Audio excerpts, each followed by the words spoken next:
In this video, we're going to examine 4 sales funnels that convert millions in dollars per revenue every month. We're going to extract specific insights and tactics that are both educational and that are actually easy for you to model and implement in your business. Even if it's not a direct, copy of the tactic, you can maybe use some piece or some adapted version of it to put it into your funnel, which will result in you getting more traffic, leads, and sales. What is a sales funnel, though? A sales funnel is a series of steps composed of landing pages, emails, ads, content, a series of steps that lead a prospective customer or client down the merry path towards a purchase decision. That's it. You can influence, but you cannot control whether or not that purchase decision is always going to be a yes. But you have total control over the construction of that path. And this is what funnel marketing and just, I think, engineering influence and persuasion and just all digital marketing best practices into your funnel is all about. And it's fascinating because it really is engineering something that is going to be the engine to drive and grow your business. And it's really a point of leverage, a major point of leverage.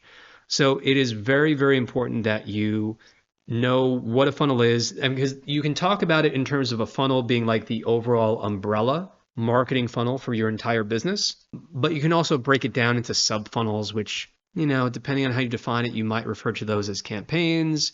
But you can also just build kind of mini funnels like with, a new lead magnet offer leading into a tripwire. We'll talk about that if you're not familiar with what a tripwire is. It's basically a low dollar value offer, like between $5 up to $50, usually a one-time payment. That'd be a tripwire.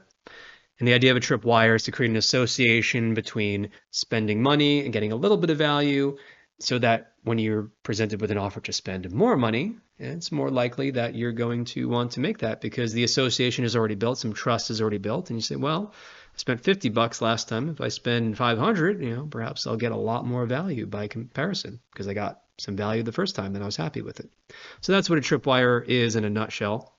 But the examples that we'll be going over in this video, 2 of them are SaaS businesses and 2 of them are service businesses, specifically productized service businesses, because I think that any service business should aspire to be a productized service, because otherwise I don't see how your company is just not in total chaos if you are not productizing your service. I see these companies, a lot of them are agencies, and agencies are awesome. I used to, that's basically how Grovo started. We had a different brand name at the time, but we started off as an agency completely bootstrapped in 2010. And I started with nothing. I was living with my family at the time.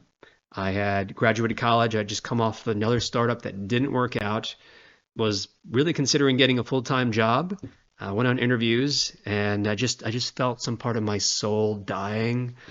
I interviewed at this defense contractor, and I mean, getting a job, it is what it is. It's not like that bad. But for me, I had started a business in college and it's just, I don't know, just something about it I just had to do, just for some entrepreneurs, I guess. I didn't discover business until late, but I knew once I found it in college and I started my first business, I was like, this is what I want to do. So I came off another startup it was pretty cool. It was like sending coupons to people based on changing weather patterns. So it was helping restaurants to do what's called yield management is the fancy term for it. And basically would send coupons and special offers to drive traffic into the restaurant, fast casual restaurants, more formal restaurants too, during those slow sales periods to give them a sales lift, because otherwise their food would go bad and, they still have the overhead cost of just, running the place and paying the staff. So might as well try to get people in the door. And it was a great idea, but didn't work out. We were completely bootstrapped. So I decided after going on some job interviews that I'm going to give it another shot. And so I started an agency, started with $200 in the bank, and our clients became our investors. That was the advice of the entrepreneur of the year that year. I went to a great college. I was very lucky. I worked hard to get there. But part of the benefit to going to this college was I got to interact with some pretty famous Very successful entrepreneurs like the founder of Priceline, who said, Matt, you want to make customers, whatever you make for your business, you want to make customers your investors. Okay, you don't have to raise money. And I always love that. That's always stuck with me. So I really admire businesses that are bootstrapped, like the first business that we're going to talk about in this video, which is Talk2. And there's another very famous bootstrap business, which we'll talk about coming up as well. But, grew the business over time. And in 2021, we became a 7-figure company for the first time. And we're a multi-million-dollar company in terms of aggregate sales now. And I'm just sharing the journey with these videos. So I've been a marketer and entrepreneur for about 18 years now.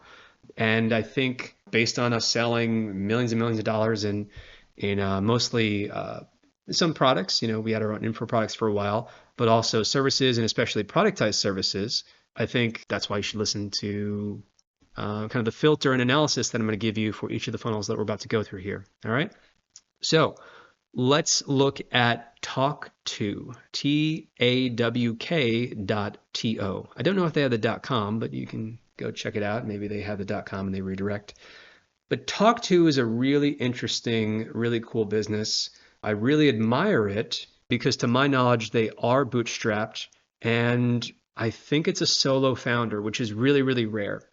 So I mentioned how I admire bootstrap businesses, and one of the other businesses that we'll look at is bootstrapped as well. But something that's important to me in terms of growing my business that I look forward to sharing with you, bits and pieces as we, construct the narrative and I share the details of our journey through these videos, is just showing that you don't have to raise a lot of money, that you can make customers your investors, and that you can also do it as a solo founder. Now, undoubtedly, is a challenge, let me say. The founder of Y Combinator, Paul Graham, who coincidentally went to the same college I did, he said that it's more of a hard sell for them to invest in solo founders because of the moral fortitude required to just go through all the painful decisions involved in starting and growing a startup. It's a lot to carry on your shoulders, like no doubt about it. I don't recommend entrepreneurship. It is a very tough business, but it is also extremely rewarding if you can go through that pain tunnel, as I called it in past videos. We called it the pain tunnel. That name sounds maybe more dramatic than it's meant to be. It's more of like a discomfort. You have to grow, you really have to overcome your own human inclinations, biologically speaking, psychologically speaking, which is move towards pleasure and away from pain. No. Just like going to the gym, but in business, you have to move towards doing the shit that is just not fun a lot of the times, like making the decisions, like looking under the rocks at all the squiggly things and saying, all right, so we got to solve this problem over here. It's not the fun problem that I want to work on, but there you have it. So getting back to Talk2, I believe it's also a solo founder who is a developer. And so how do they build awareness at the top of their funnel? So let's also break down funnel stages. So for the purposes of this video, funnel awareness, or the funnel stages, are awareness, interest, awareness at the top, interest, decision, and action, AIDA.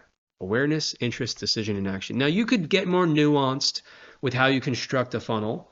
You can get into, for example, for the middle stages, you can break it down more granular into consideration. So awareness, interest, consideration. Okay, I'm looking at it, I'm doing some research. Intent, which is I'm really researching for the purpose of buying now. I have a clear, motivation to buy. Purchase, that's taking the action. That's the decision. And then after purchase, after the action, retention. So the retention stage in particular is very useful to think about because after people purchase, you either want them to purchase again on a subscription. For example, if your business model is a subscription, you want to upsell them. That's also what it can mean in terms of purchasing again, or have them fuel the top of the funnel by referring other prospective customers to come and buy from you, because ideally you have a product that is so great that they have to talk about it, right? I think that is the foundation of any business, because you can have no funnel at all, and if you are sufficiently unique and differentiated and you are fulfilling on your promise, just fulfilling on your promise for a lot of products and services and markets today is really enough to just completely stand out from anyone else. So I look at a funnel as really just an accelerant. It's gasoline. It should be just gasoline on an already smoldering fire, right? And ideally it's gasoline, a more appropriate analogy or metaphor. It's gasoline on a little fire that's sitting underneath kind of like a constructed additional pieces of wood that when ignited with the gasoline will create a bigger bonfire that can be sustained. Versus, if you have a shitty product, if your product is not good, if it does not fulfill sufficiently on the promise and the value proposition that you are giving to people who buy from you, who trust you with their hard-earned money, then it's going to be a fireball. It's going to whoosh, so you will probably make a lot more sales, but then sales are going to plateau, level off, and they're going to go down. And I don't want that for you. I want you to do something sustainable, because other than going through that up and down experience, which ultimately you will, trust me, you will. So if you cannot say with integrity, we fulfill on our promise as a company, because it is so easy to stand out and not be mediocre in business today. You have multi-billion-dollar publicly traded companies that just don't do a good job at all of what they promise. I made a video in the past talking about FedEx. I mean, their whole business is the logistics of shipping packages. They gave me a package, very important package, is coming to me. I used the tracking number. I went to their website, multi-billion-dollar in business for decades corporation. On their page, they say, sign right here, and we will leave the package at your door so you don't have to be there. Wow, isn't technology and the internet just amazing?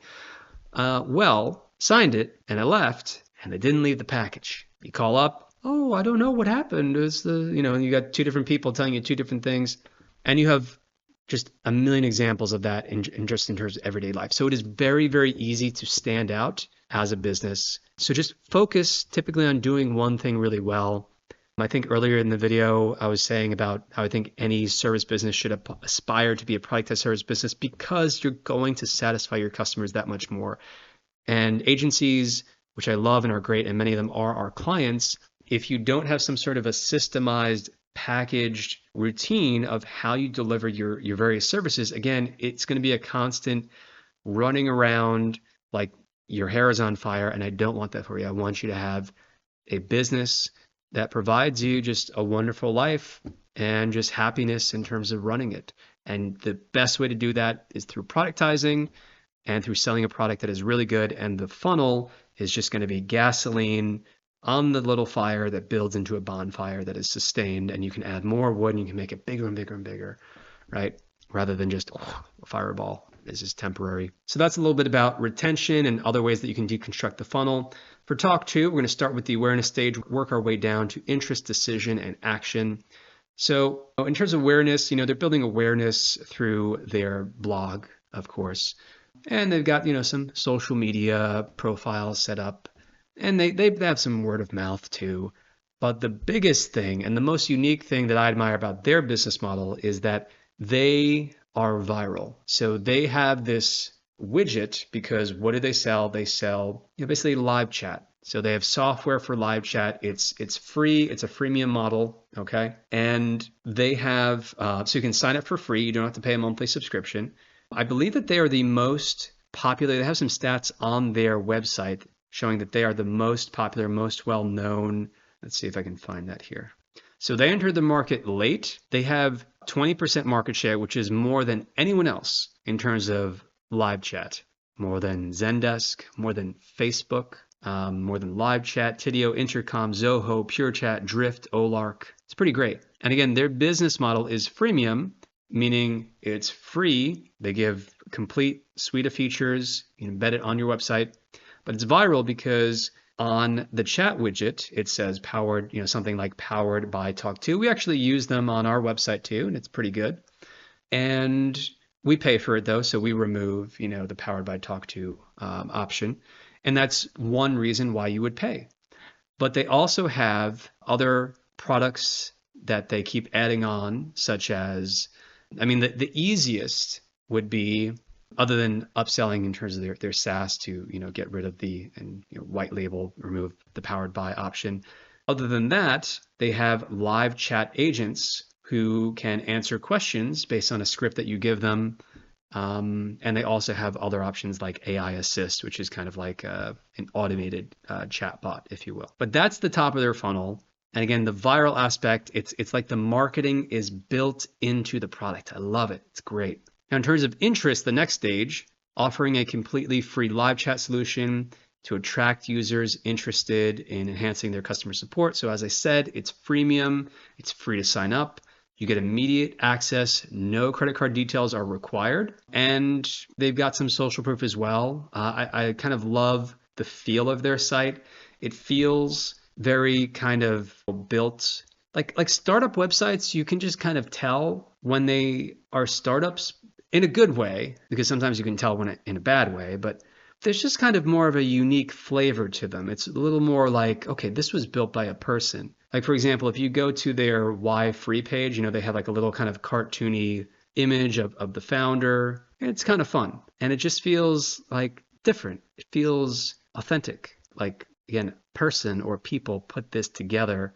And it wasn't workshopped to hell. It's not trying to be like some sort of templated thing or commercial thing. It's people are behind this. So it's got that human feel to it, which is nice. Original, you could say, the style. So again, at the interest level, they're featuring highlights and case studies. They got that free sign up as well.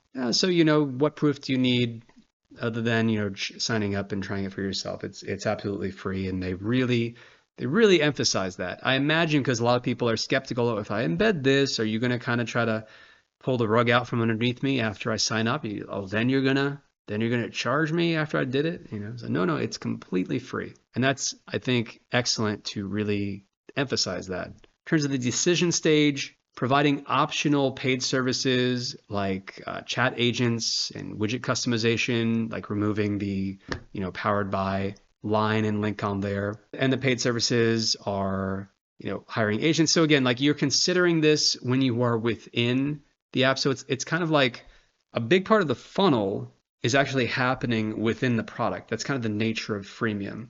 And they've really honed that over time, where it just kind of becomes natural. And again, but it's not too aggressive either, because again, they want to be known as the free option and they don't want to be too pushy.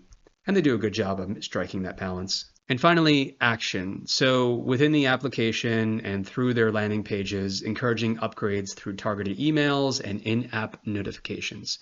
So a big thing with these different funnels that we're looking at the web pages, but a big thing that is happening behind the scenes is email and retargeting ads. And just keep that in mind, because that's a key component in terms of the steps that lead people to a purchase decision. Again, email working to nurture people, okay? Nurture that relationship. So again, they're driving actions for purchase decisions, specifically promotional emails, in-app prompts, notifications about premium features. Maybe they run a special once in a while, and just an overall easy upgrade process. Just really kind of click, you're done. So again, the product is in a large way the lead magnet. It is the marketing as well, because you have that little thing on the chat where it says powered by Talk To, and it's great. But again, the marketing funnel is, in a way, a large part the product itself. And then you have the upsells through notifications and in-app pop-ups and offers. And the revenue model is based on optional enhancements, upgrades, not restricting core functionalities. So that's part of what makes their funnel overall unique. The next example is Basecamp. Basecamp has been around for many, many years. It is a project management SaaS with a flat monthly pricing model. And they're, as you're about to see, let's actually go right over to their homepage right now, basecamp.com.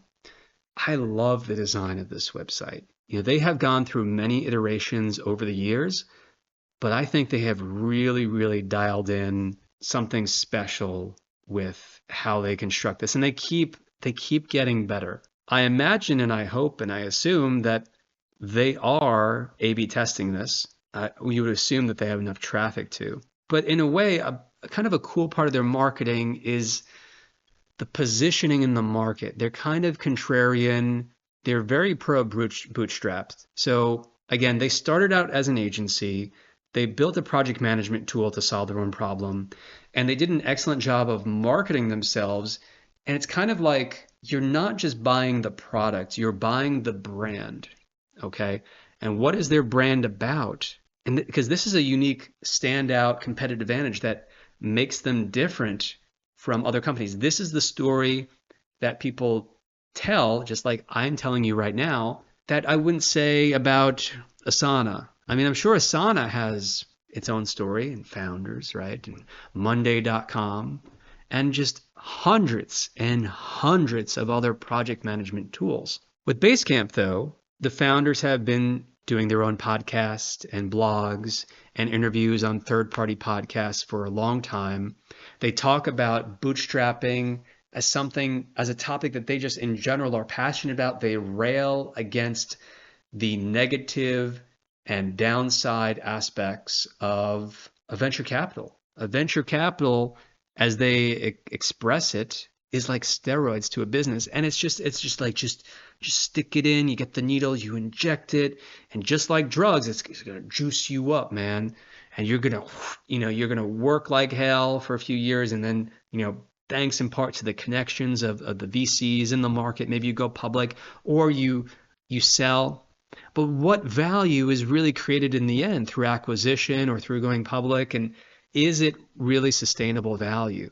Or was the company just a vehicle to get rich for the founders? Was it really about building something that has true enduring value? It is a very valid question, one that I agree with, and I'll be talking more about in future podcasts, because I haven't heard from them recently on this topic, and I think that I think this is something really important to talk about. I've had the opportunity, in part thanks to the school that I went to, and a lot of the entrepreneurs that I just was so lucky to meet while I was there, alumni who are just incredibly wealthy, incredibly successful, and a bunch of them were venture capitalists or have since become venture capitalists.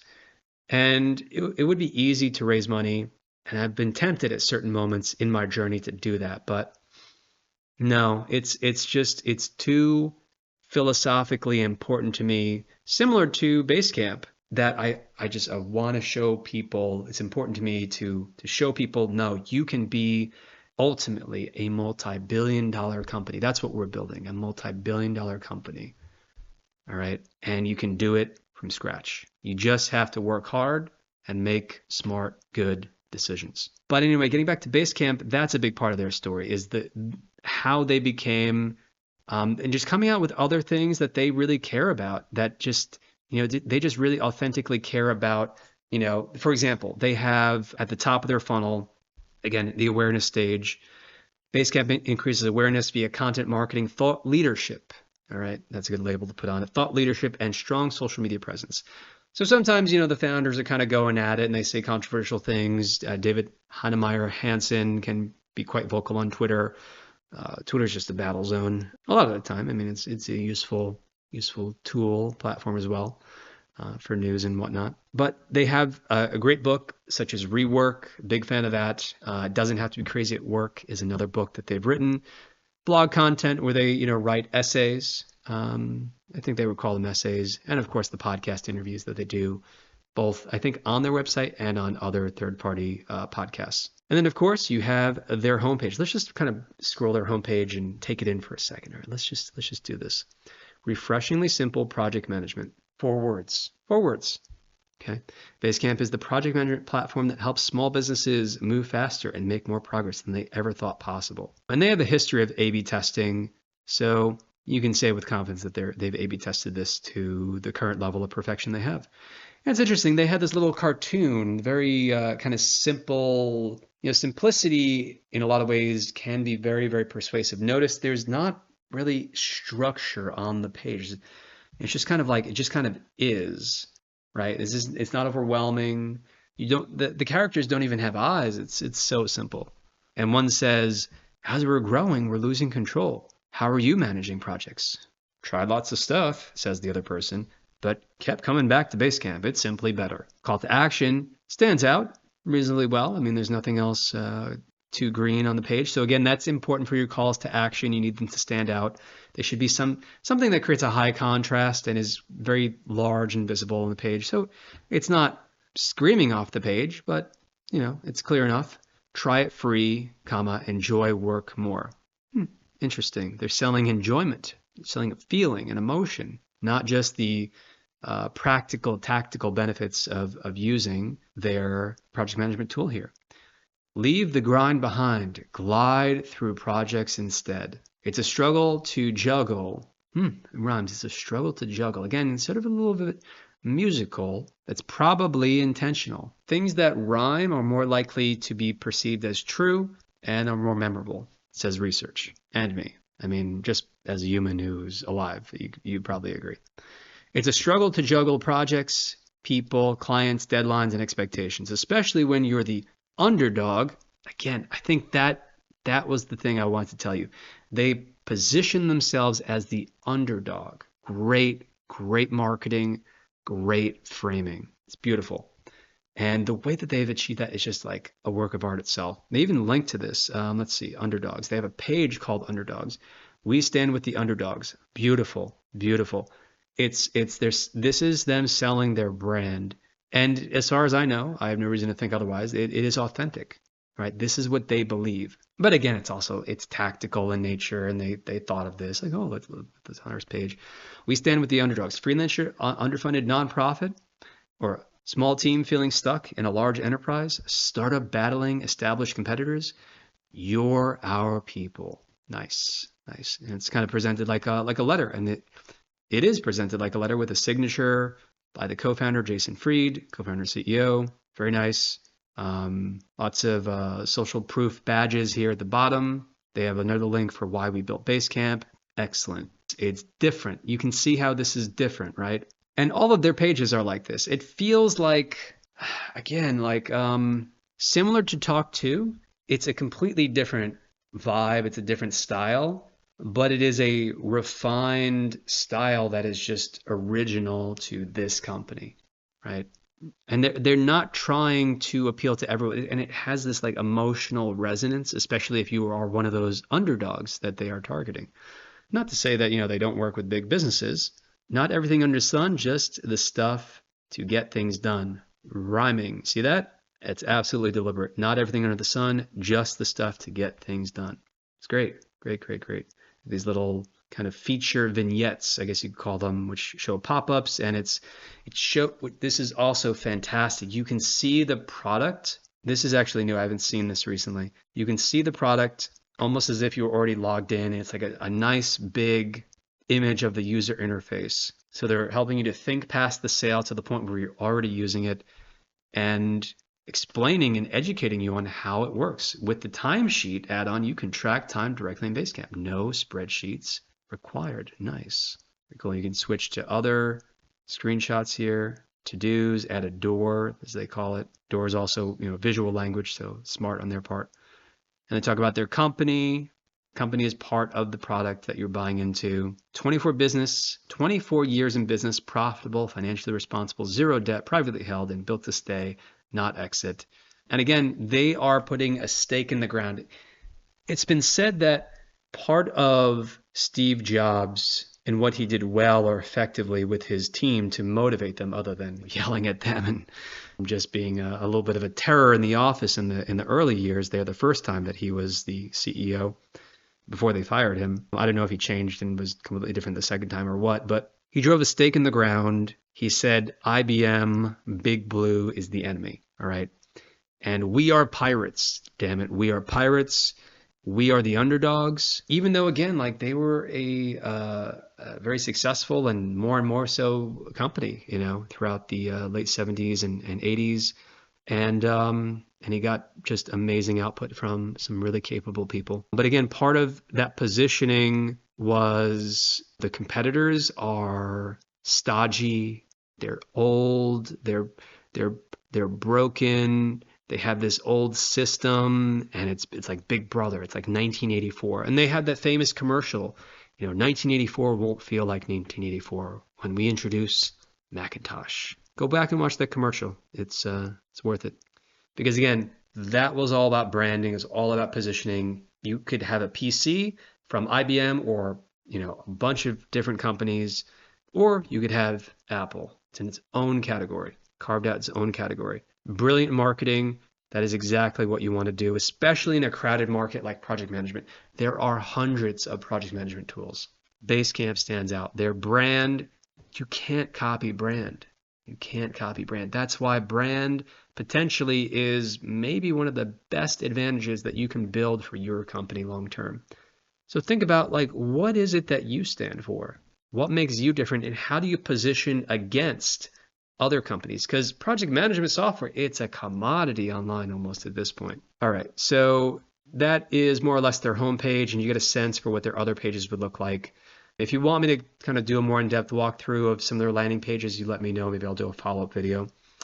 So in terms of interest, decision, and action, they offer valuable content, right? So you might, again, get to the interest level just by buying one of their books or watching their podcast, consuming their monthly newsletter, because awareness, you're just aware, maybe you're consuming for the first time, but then you join their email list.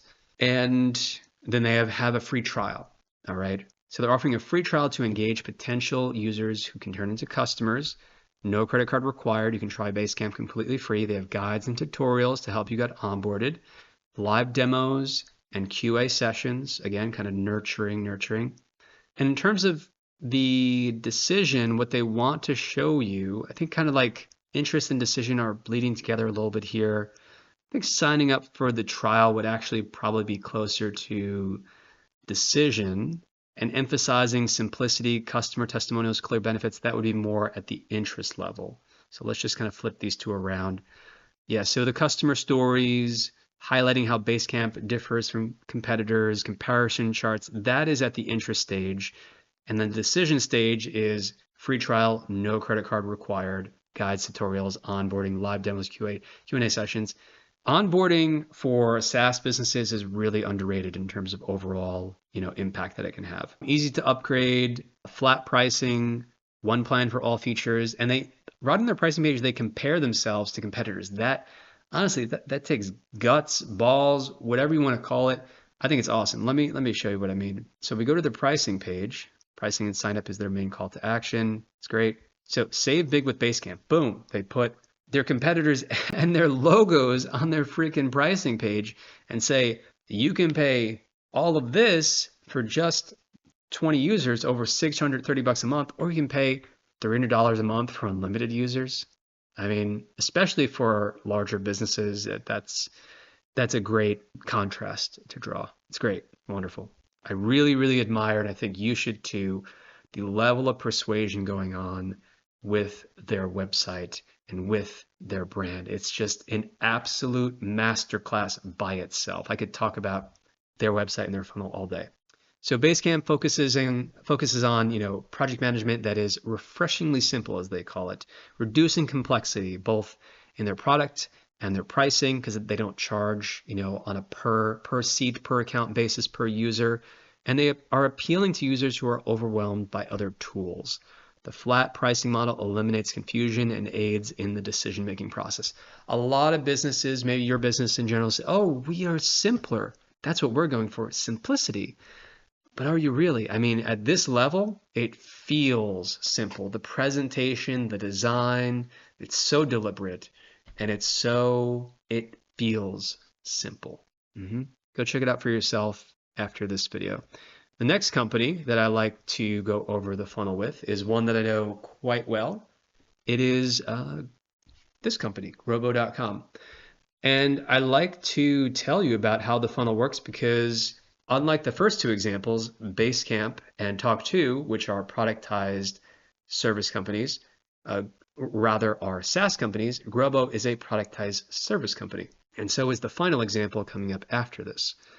So with Grobo, again, I'm really proud of the design that we have for this. I think it has really worked well for us.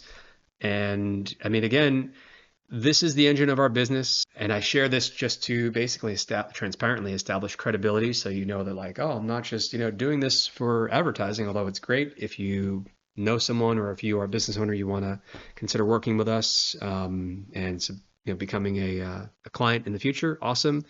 But let me break it down in terms of how it works in terms of awareness. So in terms of awareness for us, we really haven't done any social media. We have our own podcast where we put out videos and recordings primarily on YouTube, like this one. And before we started really investing in that, pretty much all of our traffic really just came organically from SEO. So for many years, what differentiated us in terms of content and getting traffic that would fill the funnel, because I remember the early years, like I just hated going, waking up at like 4:30 in the morning and going to some networking event where just the quality of because I just didn't know what I didn't know then, like the quality of the event and the relevance of the attendees was really kind of unknown.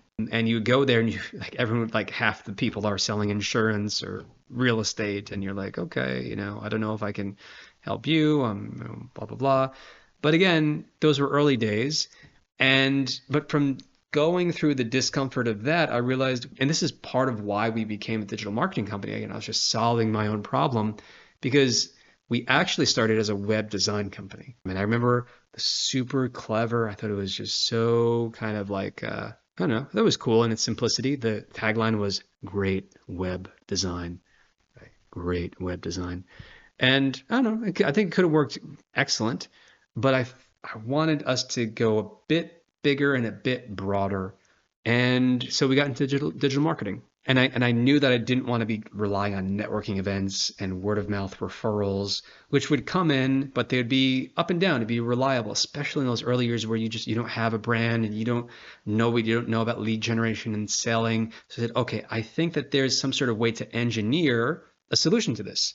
So I wrote one of the first articles on sales funnel examples, and kind of like I was writing other articles at the time too, but I knew something about SEO, and it's like, okay, maybe if I write enough quality articles, we can get some traffic and then leads will just come in and I don't have to like leave my apartment where I'm running my business to go out somewhere to network and maybe find, and it just doesn't feel good either. Because if you're going to networking events, like I didn't like to like the up and down consistency was incredibly stressful, first off.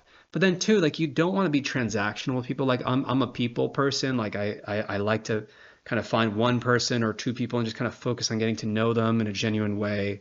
You don't want to be going and being like a networking whore. Like, oh, like, what's your name? Here's my card. What's your name? Here's my card.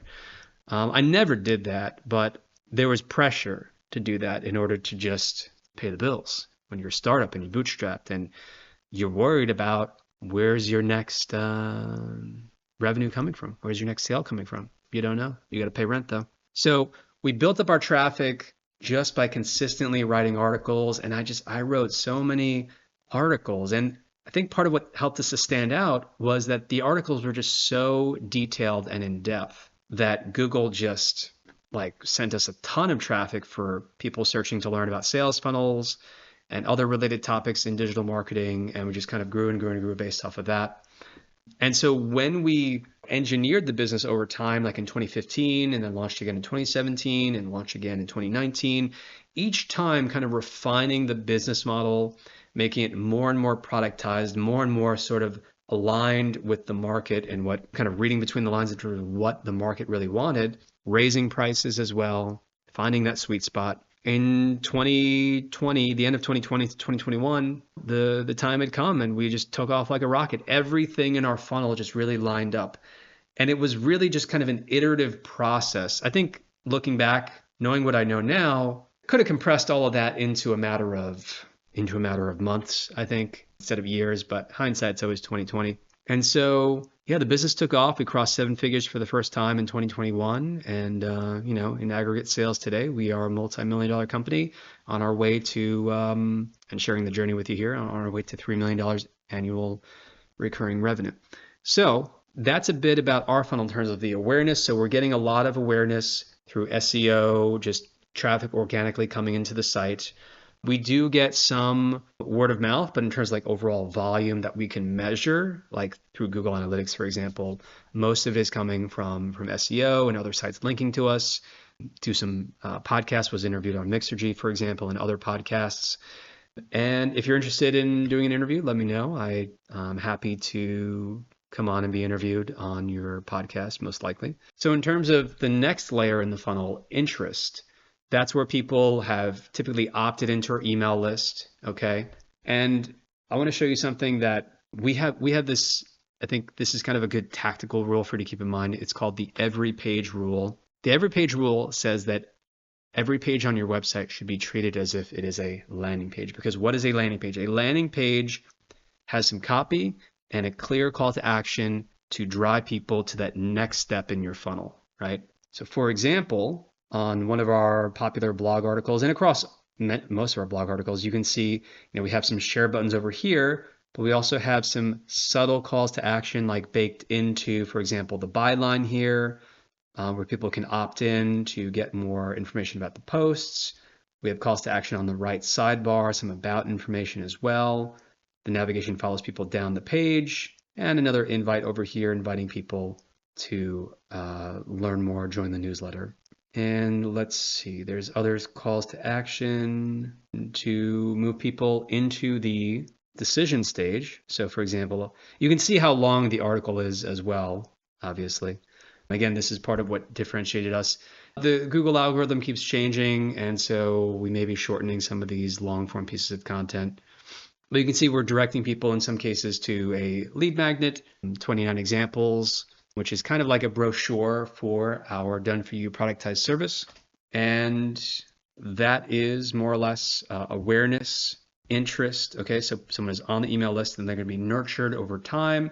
If they just joined the newsletter kind of generic, we survey them on, well, what are you most interested in? What's your biggest problem? And what best describes your business? So like what type of business you are, and then what's your biggest problem? And then we put them into a survey funnel. The survey funnel is massive. It's over 300 emails in total. And it just has these different buckets or segments that we put people into. It's a lot of work, but it has been really helpful as far as just increasing engagement, open rates, because it's more personalized, and click rates. It's a lot of work. I don't necessarily recommend, if you work with us, I guess I recommend it, but it's just it was a lot of work to set it up and to do it well. So if you want to get results, I do recommend it, but I'm not sure if it's worth it long term to go as complex as we did, because part of the thing about a survey funnel, for example, which again is part of the overall marketing funnel happening behind the scenes, is that you have to maintain it. So you have to weigh the level of complexity that you break it down into, which again, we had 5 options for what's your biggest challenge and 5 or 6 options for, which best describes you on my e-commerce, info products, and go sign up yourself. You can check it out and get an idea of it. But again, if there are 7 emails for each bucket, and then 5 potential answers for the first one, and then 5 potential answers for the other, it adds up to hundreds of emails in the end. So that is a challenge for anyone in any business to maintain. We're able to do it so far though, and it did double our engagement. If you're interested in learning more about that topic of survey funnels, just Google for Grobo.com survey funnel, and you can see an article going into more detail about that topic and the results that we were able to achieve, which are pretty interesting. So in terms of the decision for people to buy, we just put our pricing up front. We really focused hard on making the product or service be as much like a product as possible. So we built our own proprietary project management software where all of our clients can log in, they can talk to their team, talk to their project manager, talk to their strategist, talk to individual team members. Again, Grobo, just for context, it's like project management software, but with proven pros, copywriters, designers, developers, strategists, and more already inside, ready to do your marketing tasks if you're a business owner looking to delegate them. And it's unlimited tasks and projects. So that's kind of our unique selling proposition. Delegate unlimited digital marketing projects and tasks without the headaches of hiring. And part of how we make the decision part of the process easy is we have a $7 for 7-day trial. And we've actually updated our funnel recently, so it's really appropriate that this video is coming out now, because the latest update that we made further reduced the friction where people can actually sign up for free. So people sign up, they create their brand profile, and then they can just get an idea of like what it's like without putting in a credit card to start preparing their projects for delegation, for talking to the team. We also have like a free info product just already inside, which is cool. A lot of work went into that. It's very, very valuable. We used to charge $300 for that, but we just gave that away for free, again, to build goodwill, build the relationship with potential customers, clients there. And yeah, so when they're ready to actually delegate their first project, at that point, they're prompted to click a button and pop-up will show and it captures their credit card information. And after 7 days, they are charged the full amount for their package. So that is the decision part of the funnel, and as well as the action. Again, just kind of smoothing out, reducing friction. Again, so they have the full expectation of what it's going to be like. They're not requiring their credit card up front. Just makes it a lot easier. And then automatically billed after 7 days. But we also back that up with a 14-day guarantee from the time that they start their trial. So, that's just for additional peace of mind. So we just kind of layer that in there too. So this provides a seamless transition from a trial to a paid account, and yeah, gives just a very low risk way for clients to try us out. If you're interested after this video, go check us out at growbo.com. The next and final example is bench.co. Bench.co. So bench.co is also a productized service. It's an online productized service business offering bookkeeping services. They have transparent, flat pricing, similar to Grobo.com. And again, we got some social proof here right off the bat. Similar to Grobo, we say thousands of clients served globally. They give a little more specific number. They say 35,000 plus US-based businesses for them.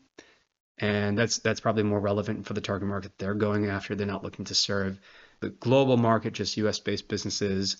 And yeah, it's very clear, straightforward in terms of bookkeeping and doing your taxes, option to book a demo or just get started, flat monthly fee, billed annually, or you can go with the monthly billing. Nice big testimonial about like what is the value that you get as a business owner. Bench saves me 2 to 4 hours per month, which translates to $3,600 to $7,200 of time that I get back to focus on my business. Wow. Okay, so when you put it like that, I would actually consider putting that maybe higher on the page perhaps, or next to, just potentially to price anchor against the $299 introductory price point per month. Just somehow mentioning that up front, I think makes it more of a logical, like no-brainer sort of a purchase.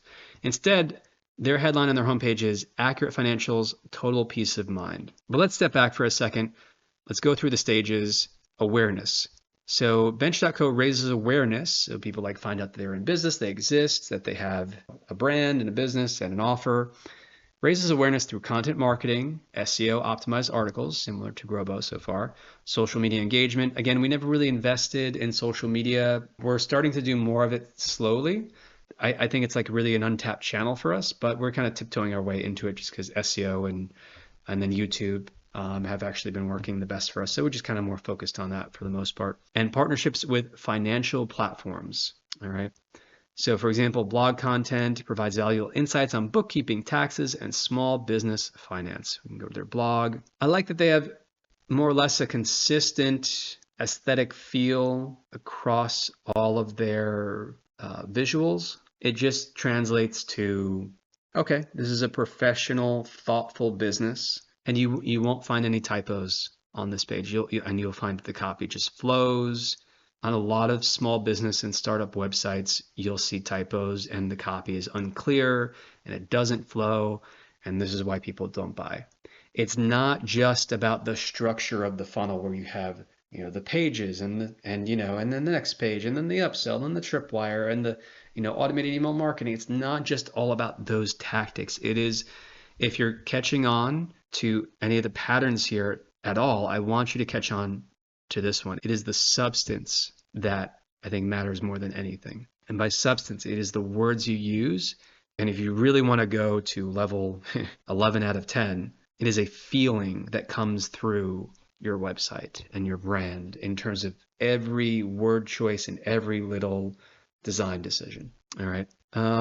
There are some political things on their website I saw before our our DEI commitment. I mean, DEI has really I'm not going to go into politics, don't worry. But it is interesting to talk about because we're talking about sales and, does getting political help or hurt your company? I think for some companies it might help in the short term. I think in the long term, people just want to do business. Even if they agree with an actor, right? For example, I mean, actors are people, so, I guess it's bound to happen. But whether they agree or disagree, I think most people just, when they see a famous actor that they like, they don't want to be thinking about the person's, oh, he agrees with me on this thing, or oh, she's against this other thing politically, philosophically that I'm against. Now, DEI is kind of unique. At the time of this video, it has really started to fall out of favor for a lot of companies for a variety of reasons that are beyond the scope of this discussion. I do think that people who would identify as conservative would find this type of a thing to be alienating to them. I could be wrong about this, but from my experience, what I've seen is that whether people identify as leaning more conservative or not, I think that business owners tend to lean maybe 55 to 60% conservative. And there's a variety of reasons for that. They might say I'm libertarian or whatever, but they just don't want to see the firm that they work with for their taxes, for their bookkeeping, be politicized. They don't want to be thinking about, race and gender and, like it's, like the thought police. And I'm not saying that's what their intention is, because they might have like genuinely good intentions. And I'm not actually, to be fair, I'm not reading it through word by word, but I think that tends to polarize the audience. I would guess that for a company in more of a traditional service offering, like what Bench.co offers, I don't think it's doing them any favors. All right. I really, really don't. I think it's anti-persuasive. I think it's pushing people away. And I think a lot of the people with the most successful businesses or growing a successful business, part of how you do that is you build a merit-based culture. And I think, in my opinion, correct me if I'm wrong, but I think merit is classified as something that is bad or seen as philosophically bad for a variety of reasons, again, beyond the scope of this video. So I think it would be kind of oppositional to those potential customers. But, they say they're trusted by 35,000 plus American small business owners, so they're doing all right. But again, is that simultaneous customers? Probably not. But I do think it's probably holding back some sales for sure. Okay, what else about their funnel? So they have blog content. They have a consistent brand that we can see coming through their blog content. They're also getting a little bit. They have some political posts as well, or that would, kind of political philosophy, DEI. We just went over that. Active presence on LinkedIn and Twitter, sharing tips, partnerships. I believe they also have Facebook ads running, so they're across the spectrum. Again, early on as a startup in your market, depending on your market, but generally speaking, you really want to go deep in one distribution channel. So for us, it was SEO, right? It was SEO, and we just went deep in that, and that has continued to pay off for us. And we're only just slowly starting to diversify into other channels like YouTube, for example. They also have podcasts and webinars, although you could argue some of the webinars, depending on the content, would be more towards the decision end of the funnel. In terms of the next level, interest, again, this is typically someone joining your email list, all right, getting access to lead magnets. They have ebooks, checklists, and webinars, an email newsletter, like I said, financial tools, interactive calculators, and tools for budgeting and forecasting. At the decision level, they offer a free trial, 1 month free trial for new clients. All right, so pretty straightforward so far. Let's actually go back to their pricing and see that. So it's possible that they've updated the offer. Ooh, there's a little bit of funnel misalignment. Do you see it? Homepage and pricing page, 35,000. Sign up page, 25,000. It's subtle, but people are seeing that. It's just a little bit, just a little data point, and customers see that, and you want to make sure that that is not the case. No inconsistencies. It moves your funnel out of alignment. You got their phone number here. Let's see, is this going to be a free trial? Sign up today and get a free, okay. They really should emphasize that. Sign up today and get a free month of bookkeeping. So That is not emphasized at all. I mean, I think that is probably a mistake. There could be a strategic reason. Maybe there are too many people kicking the tires, but I don't know, for bookkeeping, if you're going to sign up for a bookkeeping service, even if it's free, you're probably serious about it. You're not going to go through the work of giving someone access to your books to say, oh, thanks to the free month, peace out. Grobo, for us, we have to be more careful about that. Like, so we tend to be a little more selective with clients because our service in a way is perishable, you could say. Like we could do the work, deliver it, and then the benefit is, or at least some benefit could be gotten, just from like a short trial, for example. But with them, I mean, I think to get the benefit, you really have to go through the whole setup and ongoing as part of the productized service to really achieve a benefit like saving thousands of dollars per month and hours. But yeah, I think that is a conversion mistake on their part. They should be saying free, first month free or something. It's really not emphasized or communicated anywhere except in small text. I think they would be making more sales if they did that. And why do I say that? Because 11 Laws of Sales Funnel Physics. Go Google for that after this video if you're not familiar with what I'm talking about. 11 Laws of Sales Funnel Physics, robo.com. Go check it out. It will potentially change your life. These are just proven persuasion and conversion patterns that we've seen across just many, many hours over years studying this. And the law of visibility just predicts that if you make something more visible, that is, like, for example, a call to action button more visible by making it, follow you down the page, just kind of like the navigation bar here, you're going to get more clicks on the get started button. For example, guaranteed, okay? Because of the law of visibility, it's more visible. And there's just less kind of friction to get to it, to click on it. In a similar way, reducing the friction, which it seems they have, they get a free month, but if people don't know about it, if it's not, because it's not visibly promoted, well, people aren't going to convert on that offer because they don't even know about it. So don't make that mistake in your funnel. Talk about burying the headline. That's a huge mistake. Oof. So at the decision point, again, decision level, you see the pricing, you can schedule a call, you're booking your 1 month free trial, all right?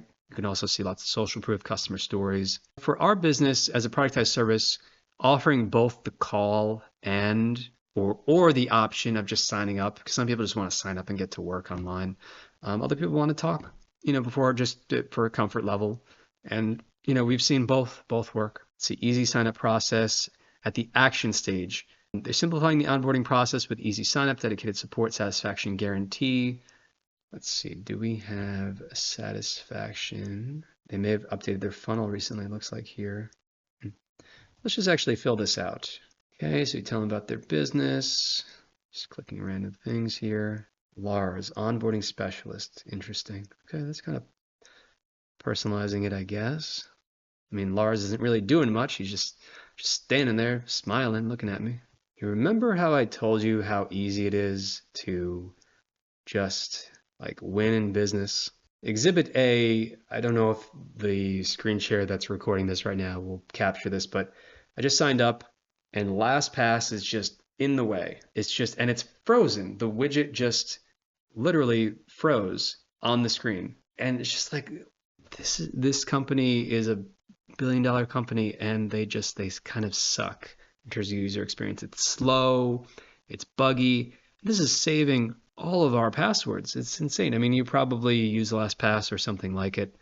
But even on my phone, it's just like, it will load and it just stops. Oh, sorry, we can't upgrade your vault. Try again next time. But we'll just do the same thing next time and make you wait another 10, 20 seconds. Every time. It is so easy to win in business. Like, there's so much mediocrity out there. LastPass is Exhibit A. Okay, so I can't really see what's on the screen here. Okay, so you can connect your bank account. Cool. Okay, to get onboarded. All right, and I think it gives us a pretty good idea of how the sign-up process works. So I didn't say anything about a satisfaction guarantee, which would be a risk reversal. That would be smart for them to put on there near the point of purchase. If only LastPass would just die for a minute. Okay, there we go. It is gone. Okay, oh, that's great. So you see that? They have an option to try with demo data, or you can book a call. Smart. Because people just want to see like what is the interface like. Very similar to the approach we use at AutoGrow. We could definitely use some improvements here. Now, where is the option to upgrade to paid? Do you guys not like money? Bench.co, do you not want my money? How do I upgrade? I mean, what if I just want to start paying? Why won't you just take my money? I mean, thinking of that Futurama meme, take my money. But they don't like money apparently. I don't know, maybe there's a reason for that I'm not aware of. But yeah, so that is the funnel end to end for bench.co. Again, you saw some issues there that could be improved upon in terms of friction in the process, and both what was working well and I mean, I think, let's see, if we go back to their homepage, I don't know, I think their headline is kind of weak. I think of all the examples we looked at objectively, I mean, I'm a little bit biased in terms of the Grobo, right? But I know that we put a lot of thought and sweat into the copy, and we're still improving. But I think objectively, their copy is just it could be better. Bench helps small business owners like you save time and money doing your bookkeeping and income taxes by providing dedicated experts and easy to use financial software so you can focus on growing your business. Okay, I mean it's a little generic. Again, like what's the unique USP, unique selling proposition? Grobo, delegate unlimited marketing tasks and projects without the headaches of hiring. With Basecamp, it's kind of a feeling, it's a little more implicit, but refreshingly simple project management software. All right. And Talk To, it's free chat, free forever, free live chat forever on your website. And let's actually, to be fair, let's go back to Talk To. So the headline on Talk To is it's branding. It's branding. It's interesting. It's not a USP. How millions of companies help billions of customers. So you're going to have to read to kind of figure out a little more tactically what is it that they do. But it's more of a branding line, which is smart. You know, I think they kind of have an edge. They have an opinion. They're not at the level of Basecamp, but they have a really big advantage because just millions of people are aware of them because of their chat widget. I think this also adds some nice personality and nice kind of brand appeal. Your AI bot replaced me, 2 out of 5 stars. It's a little funny. It's a joke. Oh, and it's kind of not immediately powered, but all your live chat ticketing, knowledge base, CRM, and chat pages in one place, in one organized place. I think that could be improved. Something about the design is just not resonating. So I think if they were going to A/B test something, it should be the design and presentation of that, because that makes it more clear in terms of what they're offering. But something about the colors, the pastel, just didn't really stand out or kind of entice me to read it. So little subtle things like that. Again, I think number one would definitely be Basecamp, though, overall. Bench definitely leaves something to be desired in terms of the copy. Again, what is it? To me, what stands out is like, you know, it's a virtual bookkeeping software and team for a flat monthly fee. As far as I can tell, that would be something closer. I mean, in terms of accurate financials, total peace of mind, I don't know, it feels a bit generic. So those are 4 examples of sales funnels that we've just examined in depth. All right, we've done some constructive critique on each of them. And what did you think? What tactics, what little nuances, what little details resonated and connected with you the most? Because this was fairly in depth, right? So what stood out to you? And I want you to pick either that or something else that you're actually going to take action on, okay? Because this was a very in-depth, I would call it a training. And I want you to get results, though. I don't want you to just consume. Because if you've watched this far, clearly you are a serious person who's looking to improve and grow your business. And I want you to get results. I don't just want you to be a consumer, because if you're just going to consume, I mean, thank you for being part of our audience, but I want you to succeed. I want you to have the business and the life that you want. So in order to get what you want, though, you have to take action. You have to be at cause and not simply at effect and reacting to things. You have to be at cause and not an effect. You have to do, you have to act, all right? Success is in the motion, less in the notion, all right? So don't just be in your head. Don't just be like, oh, just kind of like self-stimming through YouTube videos or whatever, infotainment.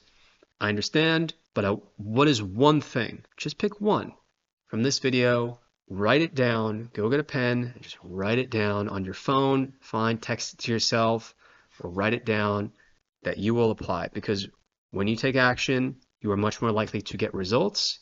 Then you can come back, you can learn more, all right? It's more of a participatory process here, right? It's not just a one-way street. I can see the results that you get. Maybe you can email us, you can leave a comment, all right? Because I'd love to hear from you. I'd love to hear about your success, and I'm making these videos for you to succeed. Of course, it's out of self-interest as well, because I know that when you see that what we're talking about here actually can have positive results for you in your life and your business, help you to grow, it's more likely that you will want to refer others to want to do business with us or sign up to be a client yourself. So if you're interested in Grobo now or in the future, do check us out at grobo.com. Grobo, as we already went over, helps business owners, entrepreneurs to delegate unlimited marketing tasks and projects without the headaches of hiring. You get an all-in-one marketing team for a flat monthly fee for as low as just $19 a day. And I think one of the real differentiating features that a lot of copycat business models that have come out since we launched, one of the unique features that we offer is just in terms of the price for the value, just the amount of skill sets that you get, up to 13. And it's taken work to be able to, engineer the whole back office for us to be able to make this happen, but we do it because we want to give you an all-in-one team, because to make your funnel work, you have to be implementing, executing, and iterating at the level of not just design, but also copy, all right, content, ads, SEO, strategy. You need a project manager on your account as well.